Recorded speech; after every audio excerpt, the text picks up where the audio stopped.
This week, Jesus tells his disciples and us, whoever wishes to save his life will lose it, but whoever loses his life for my sake and that of the gospel will save it. For what are you suffering in losing your life? Are you suffering for the riches of this worldly life, or are you investing in the rewards of eternal life?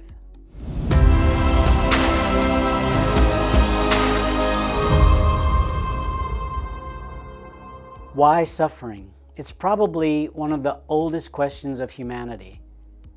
Another related to it is, why innocent suffering? There have been thousands of books written about this over humanity's history without really having a sufficient answer. Today, Jesus tells his followers that the only way to follow him is to suffer.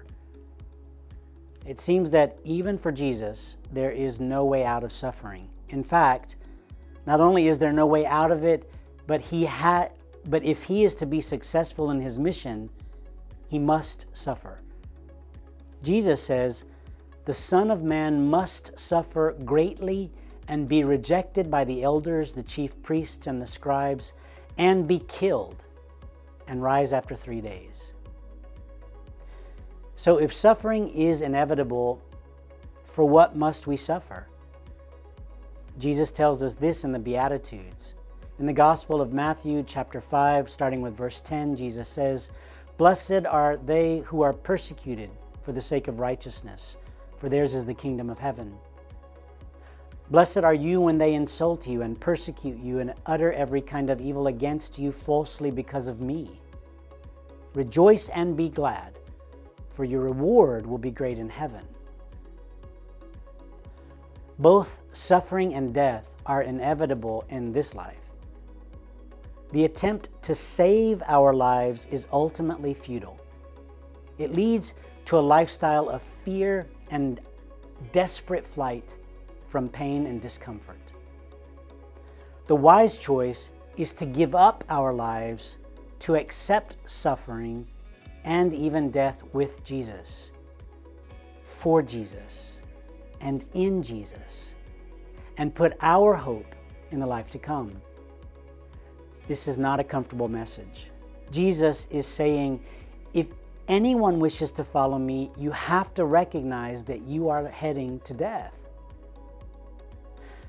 You have to give up the idea that your greatest hope lies in the fulfillment in this life, but rather our ultimate fulfillment lies in the life to come, which is determined by the way that we live our life in this world. Jesus says again, "Whoever wishes to come after me must deny himself, take up his cross, and follow me. For whoever wishes to save his life will lose it. But whoever loses his life for my sake and that of the gospel will save it." There is the difference.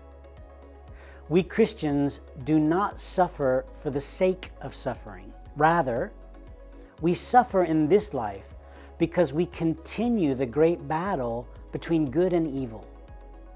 We suffer because we continue to live and teach and preach the gospel message of love that Jesus gave us. We suffer because we believe and continue to share that Jesus is the light of the world, not the lies of worldly riches. The reading we hear from the Apostle James this week helps us understand how to continue to live through the suffering of this world. He says, "If a brother or sister has nothing to wear and has no food for the day, and one of you says to him, 'Go in peace, keep warm and eat well,' but you do not give him the necessities of the body, what good is it? So also faith of itself, if it does not have works, is dead."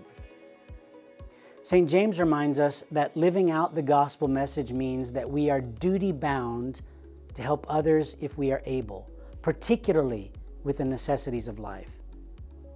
This teaching, of course, comes from the teaching of Jesus in Matthew chapter 25, the Last Judgment, and are what we today call the corporal works of mercy. "For I was hungry, and you gave me food. I was thirsty, and you gave me drink.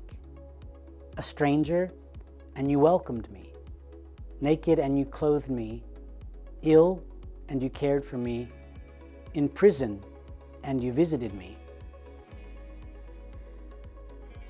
For what then are you suffering?